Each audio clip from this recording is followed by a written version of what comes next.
OG Rose, and today we're going to be talking about the ambitious virtue paradox from the introduction, section 5 of Belonging Again 2.2.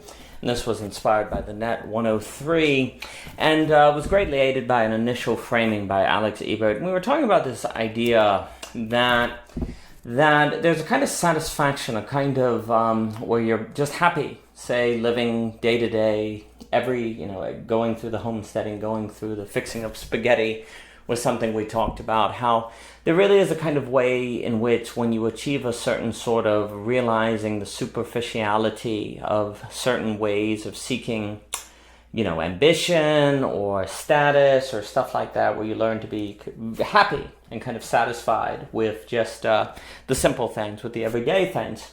And I think we can associate this with a state of kind of living in wisdom.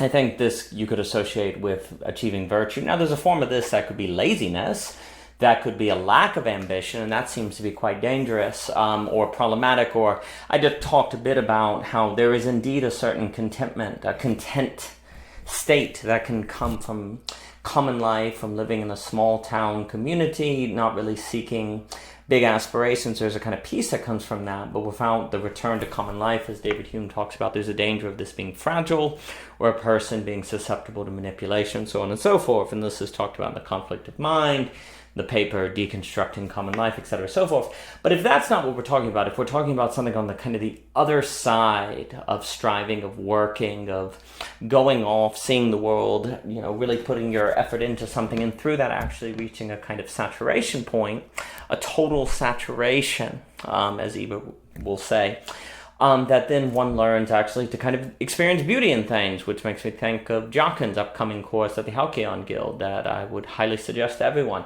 on the relation also between kind of striving in a virtuous way, or seeking the good, or seeking to rise to the occasion, being courageous, and how this allows people to experience the beauty in life, and how there's a certain fulfillment in that. And we went on about that and kind of described the details of that, this kind of letting be, as Thomas Wynne will talk about in The Clearing of Heidegger, and so on and so forth. So another way to put this, and I associated this state with virtue, with beauty, with maybe wisdom, with maybe being a goal of philosophy. And this does, there are sort of different ontological schemas of what this could mean. It could be that even if there's a kind of fundamental incompleteness to the subject in terms of time space, where there's always more time, and even if we reach, a state of saturation, we have to defend it, so there's still tension.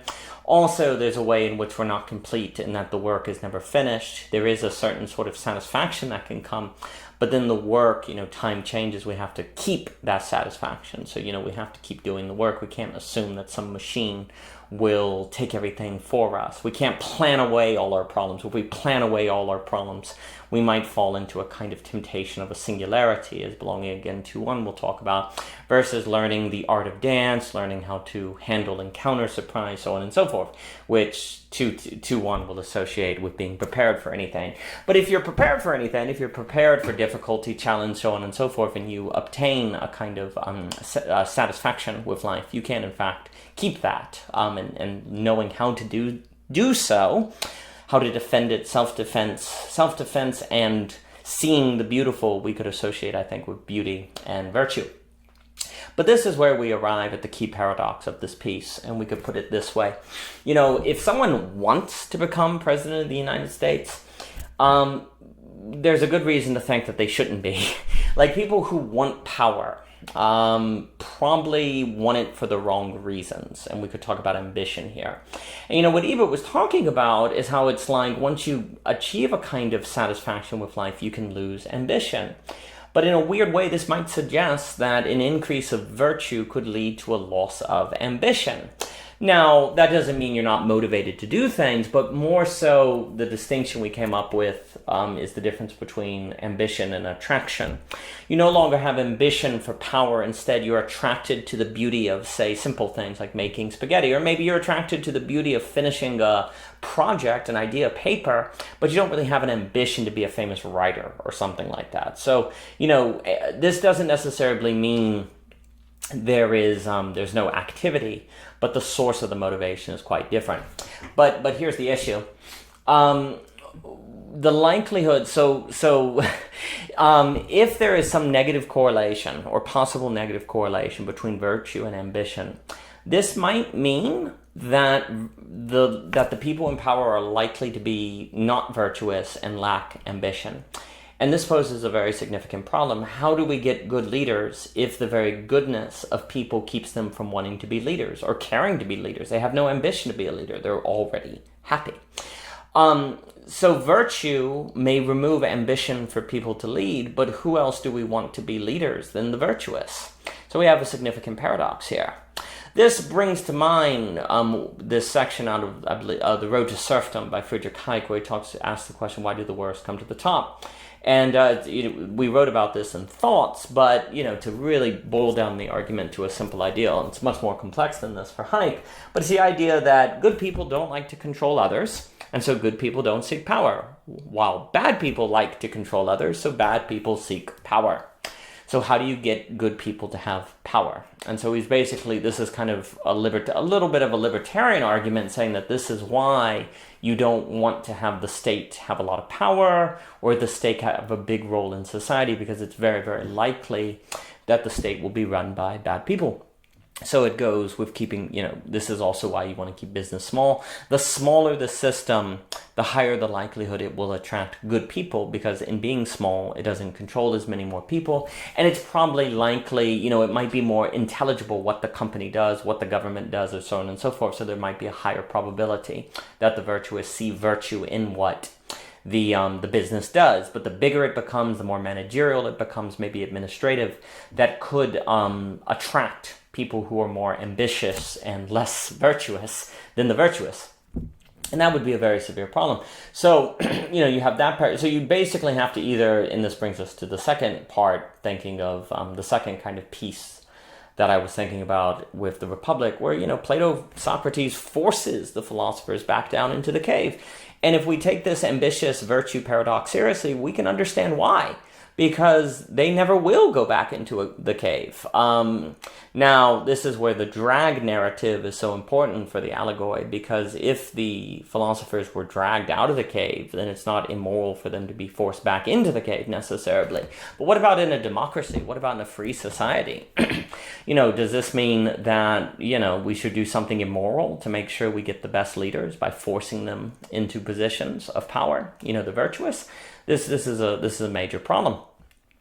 So one can also begin, though, sympathizing with Socrates, and even maybe some of these kind of government models in the past where, where a family would rule, where the children would be forced to rule, because, if there was maybe a higher probability you would get good leaders that way. Now, I'm not saying this necessarily follows, but maybe we can see here why Socrates, Plato, had such a skepticism of democracy, because the people who would seek power in a democracy would be, there would be a less likelihood they would be virtuous. And so that's a significant problem. So the piece is outlining this problem of this ambitious virtue paradox. It does not seem that virtue can be ambitious. So how do we address this? Well, generally there seems to be three ways. One, make power beautiful. Therefore, it would attract the virtuous to it. So, make being president beautiful somehow. Force the virtuous into power, and we said that's problematic. Or, make sure everyone is a child. Make sure a Nietzschean child, make sure everyone is virtuous. If everyone was virtuous, then the people in power would be virtuous, right? But how do you make sure that everyone is virtuous? Which aligns with a key consideration of belonging again to, which is how do you spread childhood? How do you spread the conditions of childhood? But the main point in putting this in the introduction of 2.2 is to suggest that this problem of avoiding Nash Equilibria with mentidivergence, this problem of belonging and all the stuff that belonging again talks about, which comes down to spreading, so much of the problem of scale is the question of spreading childhood. Well, that also is how we deal with this problem of corrupt institutions, bad leadership. And this would create further imperative to consider how do we spread childhood, because otherwise we don't have an address for this ambitious virtue paradox. And so again, the need to spread childhood becomes, we see another reason for that. But for more by O.G. Rose, please visit ogrose.com. You can find the Belonging Again books on Amazon. All purchases and reviews are extremely appreciated. And thank you so much for your time.